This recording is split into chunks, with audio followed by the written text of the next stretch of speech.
Buenos días a todos, bienvenidos a la sección de entrevistas de Reporte. Mi nombre es Raúl Labarte y hoy día contamos con la presencia de Úrsula Letona. Ella es excongresista de la República por Fuerza Popular y además es miembro del directorio del Centro de Innovación de Políticas Públicas, el CIP, con quien el Reporte tiene una alianza estratégica. ¿Cómo estás, Úrsula? Bienvenida. Hola Raúl, buenos días. Encantada de estar con ustedes el día de hoy y de poder conversar sobre la coyuntura. Así es, y yo quisiera hacer un repaso más o menos de la coyuntura, al menos en este momento. Esta entrevista es grabada, sale el domingo, pero estamos cerca a ese momento. Y bueno, tampoco sabemos qué puede pasar en las últimas fechas navideñas. Han habido siempre, digamos, imprevistos o decisiones políticas importantes, pero hasta donde nos hemos quedado es en que básicamente la fiscal Nora, que está intentando investigar el caso de la licitación irregular de Petroperú, ha intentado hacer un allanamiento en Palacio. Digamos, el personal de Palacio no ha facilitado un documento que el abogado de Castillo mencionó que iba a facilitar, que era la agenda de despacho de la Secretaría de Palacio, porque ya tienen el registro de ingresos y salidas de Palacio, pero no del despacho presidencial. Eso no lo han entregado. Y además hemos tenido antes, ¿no?, de este problema, aparte de que esto ya está generando un problema de desconfianza generalizada, porque claramente el Palacio de Gobierno está obstruyendo por segunda vez la investigación. Hemos visto a Castillo reunirse con Zoraida Ábalos en un gesto que muchos han criticado como una interferencia en los poderes independientes del Estado. En el caso del Ministerio Público es un organismo constitucional autónomo, pero bueno, funciona de manera independiente. Y además Castillo quiso pedir que cambien un fiscal, que además no es un fiscal que lo está investigando a él, sino está investigando el caso de Petroperú. Así que, porque la única fiscal que puede investigar a Castillo es Zoraida Ábalos. Entonces, quisiera preguntarte sobre este tema, todo el caso más o menos resumido. ¿Qué te parece el accionar de Palacio respecto a este escándalo, un escándalo más? ¿Y qué te parece que son todos estos gestos que estamos viendo desde la presidencia de la República? Bueno, en primer término, creo que la figura presidencial está más que menoscabada. Lamento muchísimo que en nuestro país investigar al señor presidente de la República termine siendo una constante. Y también lamento que desde el punto de vista de transparencia se vulnere flagrantemente la ley, porque el presidente no solamente tiene la obligación de despachar en Palacio de Gobierno, hemos visto ya hace un par de semanas lo de Zarratea, sino que además tiene la obligación, y eso es una obligación que tenemos todos los que hemos sido funcionarios públicos, incluso después de dejar el cargo, de transparentar nuestros actos con quienes contratamos, con quienes nos reunimos, y por eso es necesario que el presidente deje ese halo de oscurantismo y empiece a dar muestras de transparencia. O sea, no conozco, no recuerdo en la historia republicana un presidente que no dialogue con la prensa, un Ujú. presidente que haya sido incapaz durante 5 meses de dar un mensaje claro de lucha contra la corrupción.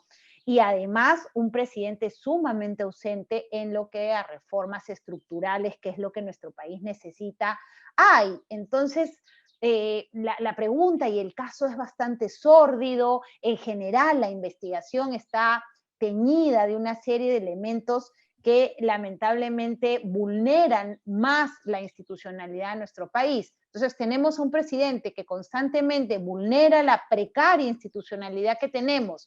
Además, tenemos un presidente que no realiza reformas y encima un presidente que sabe que los problemas son de gestión, no de constitución, y que no pone a gente proba, honesta y capaz en los cargos. Entonces, yo creo que el desenlace va a ser bastante dañino para nuestra economía, para nuestra estabilidad y para el país en general. No sé si esto ocasione finalmente que las fuerzas del Congreso, que también están ausentes, logren generar consensos para ejercer control político y finalmente pueda haber un desenlace que sea vía una vacancia o el presidente rectificando. O sea, esos son los dos caminos que vemos porque lamentablemente estamos absolutamente polarizados. No hay hasta el día de hoy un liderazgo que nos conduzca a puntos de encuentro mínimos con la izquierda, con esta izquierda bastante radical que nos gobierna, y del otro lado no tenemos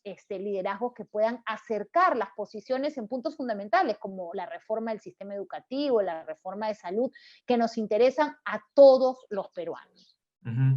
Bueno, justo cierras con un tema interesante, que ahorita llegamos, que es la reciente censura del ministro Gallardo, pero quería también comentar lo que has mencionado de la prensa, ¿no? De esta figura, esta foto, ¿no? De los periodistas o líderes, importantes líderes de opinión, como lo citó el Palacio a la hora de citarlos. Bueno, no sé qué te parece. A mí me parece sorprendente que se presten a lavar a un gobierno que no solamente tiene visos de corrupción, sino que no tiene ningún tipo de intención de responder sobre estos cuestionamientos. Y a quienes debería estar respondiendo los cita a Palacio para que ellos le den consejos a él sobre cómo salir de su crisis. O sea, me parece sinceramente sorprendente. No sé qué piensas tú. La verdad es que yo también he estado sorprendida. Hay periodistas como Pedro Tenorio por los cuales no solamente tengo respeto, sino también un cariño personal, pero creo que es un error gravísimo, porque a la prensa, discúlpame, pero algo pasó. No te veo. Te salí del Zoom. Sí, espérame un segundito. No, a ver. Ya estoy. Lo que te decía, o sea, yo tengo gran respeto por ciertos periodistas que han estado ahí sentados, pero creo que significativamente ha sido un error. La prensa tiene que garantizar independencia, tiene que hacer ese tamiz de la noticia hacia la verdad sin un juicio de valor. O sea, los papeles se han invertido, un presidente que huye de la prensa y la prensa que va a Palacio por primera vez que veo periodistas que van a Palacio sin micro, sin cámara, no a hacer su trabajo, sino a consejeros en temas de comunicación, que no es su labor. O sea, si los quieren contratar para que le haga un media training al presidente, que los contraten y se transparentará. Pero creo que esa no era la labor que yo esperaba, al menos de la prensa en este caso. Yo esperaba una prensa que fustiga al presidente por esta actitud con ellos mismos. O sea, una actitud reacia de responder a la prensa independiente y de decir, oye, esto está pasando. Es bien fácil que el presidente mande un oficio y diga, levánteme el secreto, levánteme el secreto bancario, de comunicaciones. O sea, todos, al menos los que alguna vez hemos leído la Constitución, sabemos que el presidente no puede ser acusado. Es un fiscal, este trabajo prácticamente es un show, porque el presidente no puede ser acusado. El presidente tendría que ser acusado recién el 28 de julio del 2026. Entonces, ¿a qué estamos jugando y a qué se está prestando cierto sector de la prensa?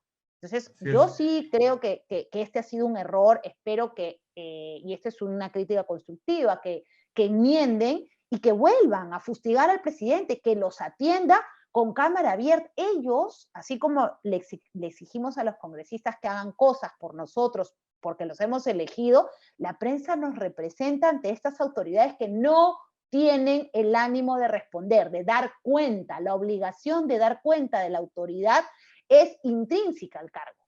No es que el presidente no quiere, el presidente tiene la obligación de darle cuenta ¿a quién? A nosotros, a todos los peruanos de sus actos. ¿Y cómo lo hace? A través de un mensaje a la nación o a través de los medios independientes. Y en este caso creo que no solamente no ha sucedido esto, o sea, la prensa ha ido en un papel totalmente distinto al que le toca, sino que además han permitido que el presidente una vez más se burle de nosotros ocultando información.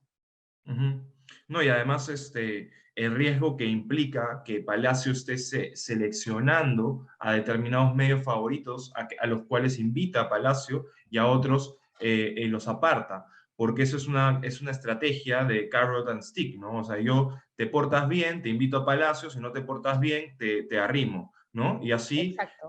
Creo que es empiezan a... perversa, es una estrategia perversa, la hemos visto en los regímenes, incluso en algunos regímenes de derecha, pero sobre todo en regímenes comunistas o socialistas que tienen este uso de la prensa para su bienestar y el famoso doble rasero.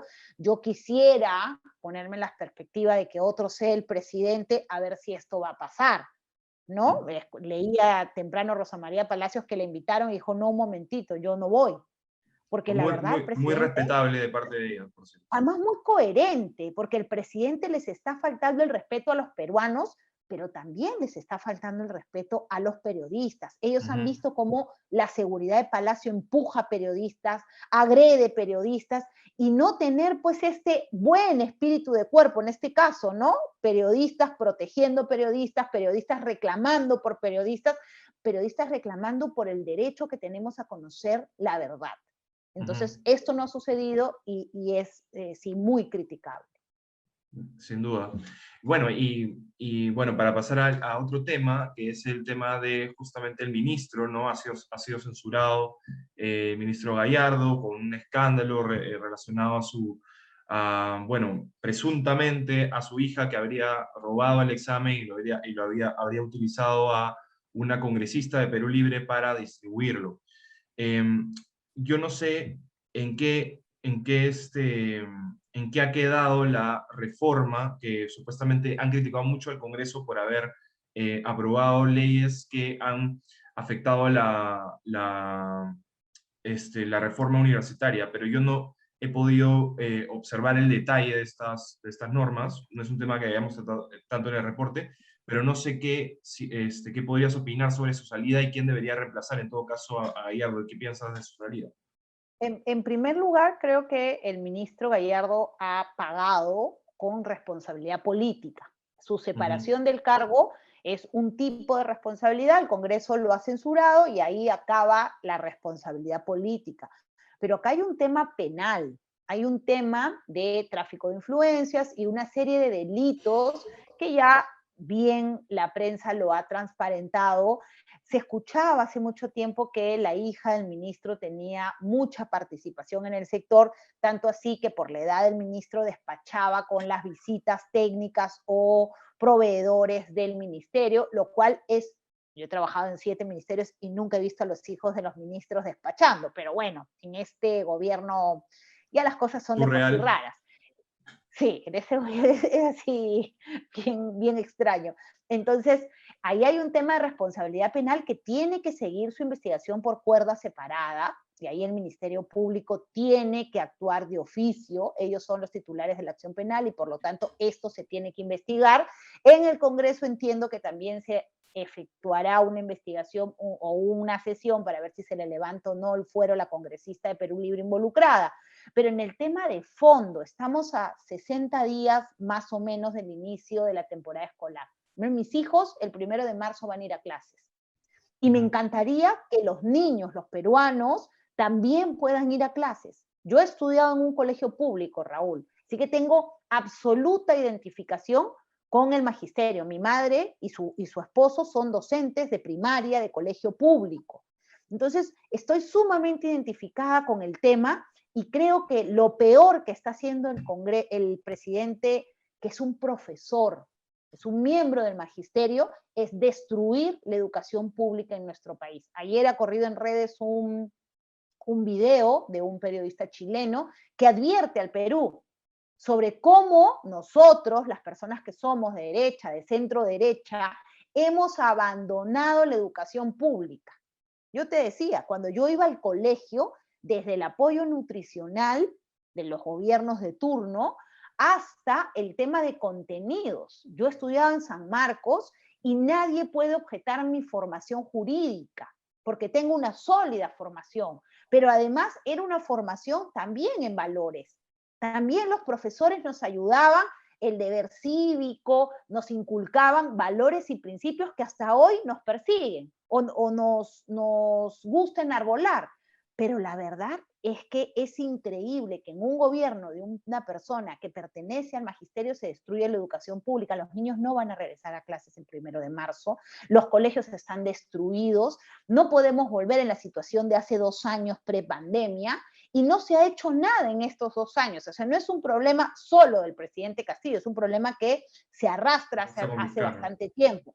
Pero se tiene que despolitizar la educación en nuestro país, y eso implica por dejar modelos anacrónicos, desfasados, que no han funcionado. Hay que aprobar, hay que ponderar, hay que magnificar la meritocracia en el magisterio. Los profesores buenos tienen que ser los que se queden. Tenemos que usar tecnologías de la información, tenemos que aprovechar al privado, que los impuestos que se paguen, además de rentabilidad económica, nos den rentabilidad social. Y hay un montón de esquemas que funcionan en el mundo. Hemos visto lo que ha hecho Finlandia con la educación, pero eso pasa, y aquí sí un llamado al Congreso, porque no se empeore la reforma, que no se hagan contrarreformas, como decimos en la política pública. Lo que ha hecho el Congreso en tratar de incorporar profesores jalados, desde mi época, no te estoy diciendo que es exclusivo de este Congreso, yo me he parado en el Congreso a objetar proyectos de ley que bajo el tema de la bandera social querían reincorporar profesores jalados 3, 4 veces en los exámenes. Hoy, la reforma universitaria no implica desaparecer la SUNEDU. La reforma universitaria, el reto es retomar la independencia universitaria, garantizar la independencia universitaria, la autonomía, pero respetando los estándares de calidad.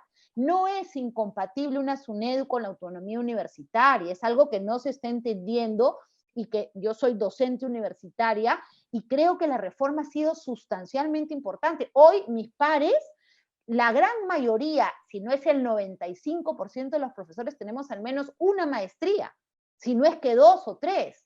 Además, hay profesores investigadores a tiempo completo. O sea, yo habiendo estudiado en San Marcos, te digo, eso no era algo que caracterizaba a la universidad. Hoy las universidades tienen esto como obligación. Lo que hay que desaparecer son las universidades cochera, las universidades estafa, y ahí es donde el Congreso tiene que dejar de meter la mano a la reforma para que, por ejemplo, saquen una ley que haga que esas universidades que han estafado a los padres de familia y a los alumnos los indemnicen.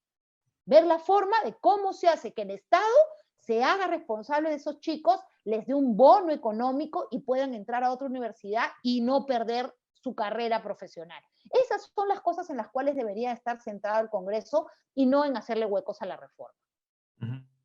Definitivamente. Y claro, es muy difícil, evidentemente, despolitizar la educación cuando el presidente que tenemos es básicamente alguien que ha hecho campaña en base a su posición, y además tenemos bancadas que están también directamente ligadas a grupos universitarios, lo cual también genera un problema político bastante complicado, ¿no? Pero Pero ahí es bueno. donde nosotros tenemos que entrar a tallar, y yo sí creo, o sea, yo he sido desde la universidad que no marchaba, yo he marchado arengando bastantes veces, pero sí creo que si tocan la reforma universitaria, si quieren retroceder en la reforma educativa de la meritocracia y la carrera magisterial, estos grupos radicales donde vemos profesores jalados hasta en 7 veces, no podemos permitir que regrese. Ya no porque nuestros Increíble. hijos estudien en colegio privado, sino porque nuestro país no se merece eso. La principal herramienta de movilidad social es la educación, y tenemos que garantizarle a nuestros chicos mejores docentes, mejores universidades, y eso solo se logra defendiendo la reforma. Sí, absolutamente de acuerdo. Y de hecho, hay muchas formas de poder, de alguna manera, diseñar un sistema educativo basado en la meritocracia. Existen un montón de ejemplos en otros países, pero es un problema político difícil, sobre todo cuando has dejado tanto tiempo que ciertos lobbies y ciertas fuerzas políticas se apropien de espacios dentro del Estado, ¿no? Ese es un problema bastante serio. Quería mencionarte otro tema que es una investigación que hemos sacado el domingo pasado, en donde hemos puesto a relucir básicamente los vínculos que existen entre Evo Morales y diversas organizaciones que han tenido operaciones en el Perú. En particular, en este caso, no fue algo personal contra Lucía Alvíquez, pero en este caso salió su nombre porque ella, que ha sido además nombrada recientemente como directora segunda en el Ministerio de la Mujer, además amiga de Anaí Durán, que también tiene un ex esposo vinculado con estos grupos.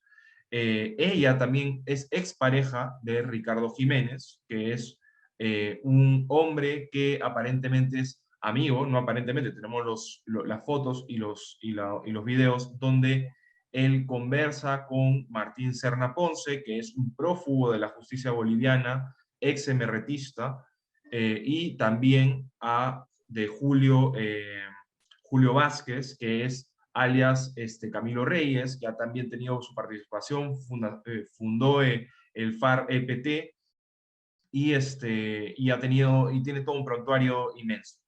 No sé qué piensas tú respecto a la injerencia que está teniendo Evo Morales a través de estas personas y a través también de AMLO, y todo este caso que pasó con la censura de Mari Carmen Alba, que supuestamente por ella decían que ella quería interferir en la política peruana, la quisieron censurar cuando tenemos tantos indicios desde la izquierda que ellos son los que están interfiriendo en la política nacional. ¿Qué piensas? A mí la verdad que el caso específico que tú citas de esta investigación del reporte no solamente me parece muy valiente, porque ahí sí sale la izquierda a amenazar con denunciar y este falso doble rasero de respeto a la independencia. A mí en la prensa me han dicho desde lesbiana hasta protectora de violadores. Yo no he demandado a ningún periodista y cada vez que me han hecho una denuncia lo que he salido es salir a responder. Lo que he hecho es salir a responder con argumentos, con ideas, nunca con insultos, ni tratar de acallar a la prensa. Creo que este es el clásico doble rasero de la izquierda peruana, esta izquierda que no logra progresar, porque ni siquiera es una izquierda, pues digamos, progresista, es una izquierda radical, y en el caso de Lucía Alvíquez, el doble rasero es más que evidente. Yo me acuerdo sus videitos pues con el ex procurador Arbizu, burlándose o utilizando a su hijito para burlarse de una agresión al congresista Tubino, cuando en realidad está más que evidenciado que tiene mucho que responderle al país, porque ella cobra un sueldo de nuestros impuestos.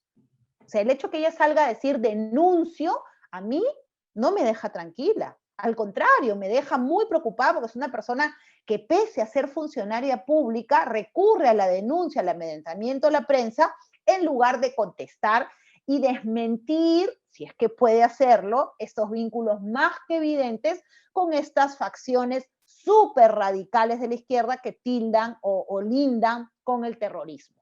Entonces, sí creo, Raúl, que ahí nos toca ser bastante fuertes, aguantar el embate, porque también sabemos que tenemos un ministerio público politizado, mucha presencia de izquierda o de lo que hemos dicho la caviarada, pero en realidad finalmente la verdad sale a la luz y cuando un medio de comunicación te imputa algo, a ti como autoridad, más a la señora Alvíquez, que no tiene ninguna experiencia en cooperación técnica internacional, que tú hace un ratito señalabas las funciones del Ministerio Público y que en algún momento dijo que el Ministerio Público dependía del Poder Ejecutivo, primero que se vaya a estudiar, que se estudie, que prepare para que pueda servir al Estado y justifique el sueldo que le pagamos, y segundo, recordarle que ella tiene la obligación de rendirnos cuenta.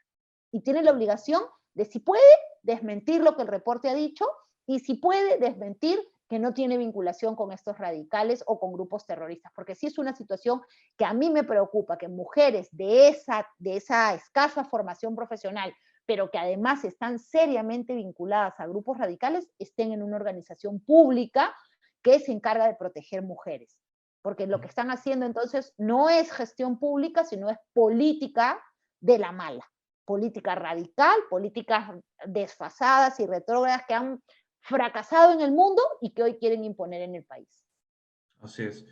Y bueno, Y un veamos. chiquito, Raúl, Sí. recordemos que la señora Alvites postuló al Congreso y no alcanzó una curul. O sea, ella se está metiendo al Estado por la ventana, porque la gente no la eligió.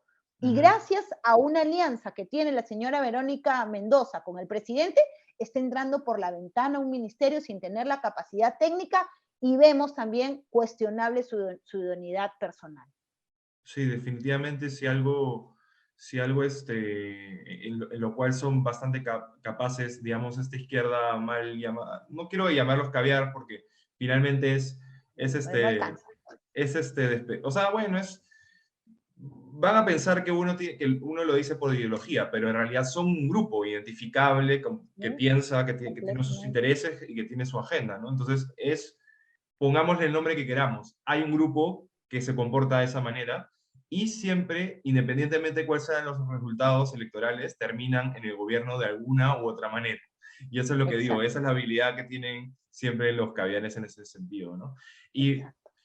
quisiera mirar, digamos, al futuro, lo que puede pasar ahora que muchos dicen que Mirta Vázquez va a salir probablemente, que ya tiene, aparte, ya creo que poco vale la pena hablar del desastre que puede haber sido la gestión de Mirta Vázquez con la minería, que creo que todo el mundo tiene muy claro que ha sido muy mala en el sentido de que ha incentivado la violencia al no solucionar los conflictos y al ponerse del lado del delito o relativizar el delito, pero digamos, ¿qué puede esperar, qué podemos esperar de Pedro Castillo al futuro? ¿Quiénes serían buenos en la presidencia del Consejo de Ministros? Yo he escuchado por ahí, pero me parece que es un poco wishful thinking, pero están hablando de Ricardo Vázquez, me parece, que no, espera, es Ricardo Vázquez, Ricardo Márquez, perdón, Márquez. De la SBI. Este, así es. Ricardo Márquez lo ha mencionado, y él me parece una buena persona. Yo lo he entrevistado antes, pero no sé si es un simple rumor, pero ¿quiénes podrían reemplazar? Porque en este momento Mira, podrían cambiar incluso a Nair Durán, podrían cambiar a varios que en, están acá en primer radicales. lugar, agradecerle a Dios que se vaya la ministra Vázquez. Creo que ha sido lo peor. O sea, después del ministro Bellido, uno pensaba que no podíamos estar peor y siempre se puede estar peor. Una señora que no solamente ha paralizado la actividad minera en el país, sino que efectivamente ha hecho apología al delito, junto con el ministro de Energía y Minas, ambos propiciando la protesta nada pacífica que han habido y los ataques certeros a la actividad minera, y ahí no pelean por los trabajadores, o sea, nuevamente doble rasero. Creo que Ujú. ahí es una buena noticia, ojalá que el presidente efectivamente corte con este sector de la izquierda y los mande a su casa a ver si alguien les va a dar trabajo en el sector privado. Yo creo que nadie, porque finalmente terminan reciclándose solo en ONGs. Pero el segundo tema es quién va a aceptar, Raúl. Porque yo Ujú. conozco mucha gente que le han llamado, que le han pedido, desde cargos de directores hasta ministros, y la gente ha dicho no, no, no puedo, y yo siempre digo, ¿no? Uno trabaja para el Estado peruano. Es bien difícil para gente que es oposición aceptar un cargo público. Es muy duro, muy difícil. Yo no creo que alguien se anime.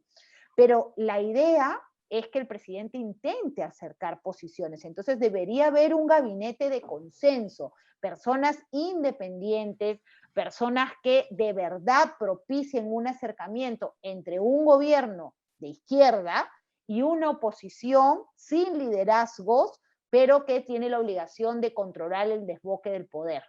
Entonces, Ujú. ahí nuevamente es analizar qué puntos de coincidencia hay. Y los puntos de coincidencia básicamente es la prestación de servicios eficientes a la población, educación, salud, seguridad. Y ahí Ricardo Márquez me parecería una persona que podría acercar posiciones. Me preocupa que sea un poco mayor, me preocupa que quizás el tema de gestionar no esté muy presente, porque una cosa es gestionar un gremio y otra cosa es gestionar 18 ministerios, y yo creo que la preparación, que ha sido el gran ausente, las capacidades técnicas y políticas de un premier, que ha sido la ausencia en estos gabinetes, debería primar, ¿no? Un presidente del Consejo de Ministros que, además de capacidad técnica, tenga capacidad política y pueda acercar, mediante puntos de encuentro, estas posiciones que hoy están tan polarizadas. Me encantaría que vuelva a ser una mujer. Ayer hablaban de Ana Jara, la vez pasada hablaron de Marisol Espinosa, hablaban de gente que tenía capacidad técnica, que además tiene capacidad política, pero finalmente la decisión la tiene el presidente Castillo, y creo que es momento de que él tenga en cuenta que necesitamos que dé mensajes claros de lucha contra la corrupción y de promoción de desarrollo, que hasta el día de hoy estamos estancados en ambos sites. Y bueno, para terminar, quisiera preguntarte qué piensas de esta iniciativa que ha sacado, o más que iniciativa, esta declaración de Rafael López Aliaga de que más o menos en 3 o 4 semanas presentarán la moción de vacancia. A mí me parece que es un poco pronto, y aparte que hay que esperar al próximo, al Sí, no, próximo a Consejo de mí la Ministros. verdad es que el caso de Rafael López Aliaga, yo enseño ciencia política en la universidad, es un caso para analizar, no solamente porque en algún momento él se autoproclamó un outsider por su entorno y por la radicalidad de sus propuestas, ¿no? Él tiene que tener en cuenta que en la bancada de Renovación no son sus empleados. Los acuerdos se deben tomar, y de eso se trata un partido político, por mayoría. Yo he perdido muchísimas votaciones al interior de la bancada que representé, y luego he tenido que salir al frente a defender la posición de la bancada. Entonces, yo creo que hoy una nueva vacancia lo que hace es victimizar al presidente Castillo, darle herramientas a la izquierda para victimizarse aún más, para hablar de una oposición obstruccionista. Yo leí esta carta que han sacado tras la censura de Gallardo, tildando al Congreso de obstruccionista y que no los dejan gobernar. El ministro Gallardo no hacía nada. O sea, lo único que hacía era estar en el ministerio físicamente, despachando con su hija, pero políticamente o en gestión no ha hecho nada en el magisterio. Entonces, ¿de qué obstrucción hablamos? ¿No? Entonces, Claro. yo En sí un creo desgobierno que, no hay obstrucción. exacto, exacto, si no hacen nada, o sea, y lo que hacen es destruir. Al contrario, ojalá que el Congreso le hiciera obstrucción para que no sigan destruyendo el país, pero lo que vemos es que el Congreso tampoco está haciendo mucho para cambiar la situación, y eso es algo muy preocupante, porque no tenemos un liderazgo en el gobierno, en el Poder Ejecutivo, y tampoco un liderazgo marcado en el legislativo que marque el derrotero del desarrollo del país. Entonces ahí creo que Rafael López Aliaga se equivoca nuevamente propiciar una vacancia, primero porque no es el momento, y segundo porque tiene que generarse consenso. ¿Cómo se genera consenso? Con puntos de coincidencia al interior del Congreso. El Congreso debería hoy centrarse en defender las reformas y empujar el carro hacia adelante, proponerse sacar reformas desde el Poder Legislativo, que se puede hacer. Pero sin embargo vemos pues que están incluso polarizados. Yo he visto a Renovación estar en la votación, presente en la votación de la modificación de la SUNEDU. O sea, ¿con qué calidades puedes pretender liderar un proceso de vacancia si te estás tirando abajo una de las reformas más importantes de los últimos 30 años en el país? Entonces sí creo que debería tomarse un tiempito para repensar su actuación política, con mucha humildad. Es un consejo, de hecho él es una persona bastante exitosa en el campo profesional, pero desde el punto de vista de política pública, no creo que eso funcione en este momento, sinceramente. Pero igual habría que hacer algo porque el cuestionamiento importante es la corrupción del gobierno, ¿no? Y la corrupción en el caso de Pedro Castillo. Y eso sí no se puede Tienen, solucionar cambiando a un premier. exacto, exacto. Lo que ellos tienen que centrarse es en legitimar, tienen que legitimar su actuación. ¿Y cómo legitiman su actuación desde el Congreso? ¿Cómo usan su poder político para servir a la gente? ¿Cómo empiezan a sacar reformas? Yo no entiendo por qué hasta ahorita no sacan lo del canon. O sea, sí es un Exacto. tema que va a ayudar a la gente de la zona de influencia de la minería. Ellos tienen como 70 puntos de agenda que ya están definidos y que basta que se pongan de acuerdo los voceros, desde el centro hasta la derecha, para empezar a legitimar su actuación. Eso les va a generar legitimidad en el ejercicio de su cargo, en el ejercicio del poder, pero además va a generar consenso, Raúl, porque si estoy haciendo bien las cosas, eso es un contagio colectivo. Hacen bien las cosas, la gente los empieza a aplaudir, los empieza a apoyar y con eso van a tener toda la legitimidad si en algún momento quieren controlar el desboque del poder a través de los mecanismos que establece la Constitución. Es verdad, la vacancia es el mecanismo extremo y previamente ejercerán otros. No puede ser pues que haya gente en la calle que les pueda decir obstruccionistas por sacar a Gallardo. Y eso parte por legitimar y explicar sus decisiones. Ujú. Clarísimo.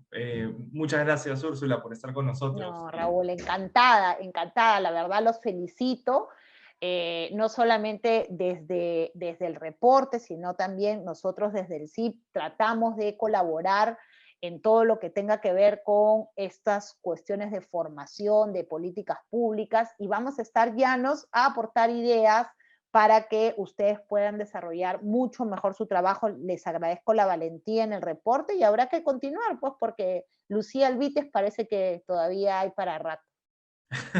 Sí, bueno, así es. Vamos a seguir sacando lo que sea de interés público que nosotros recibamos, porque finalmente lo importante es lo que la ciudadanía tiene que saber y si nosotros tenemos información relevante en ese sentido, lo vamos a sacar. Así que muchas gracias a Úrsula y muchas gracias a todos los oyentes de la sección de entrevistas de reporte. Espero que les haya gustado y si les gustó, no se olviden de darle like, suscribirse al canal y darle a la campanita. Muchas gracias y buen domingo. Y feliz Navidad. Feliz Navidad, que en este caso sería ya en el 26 va a salir, pero feliz Navidad a Feliz todos. Navidad, cuídate, chao. Chao.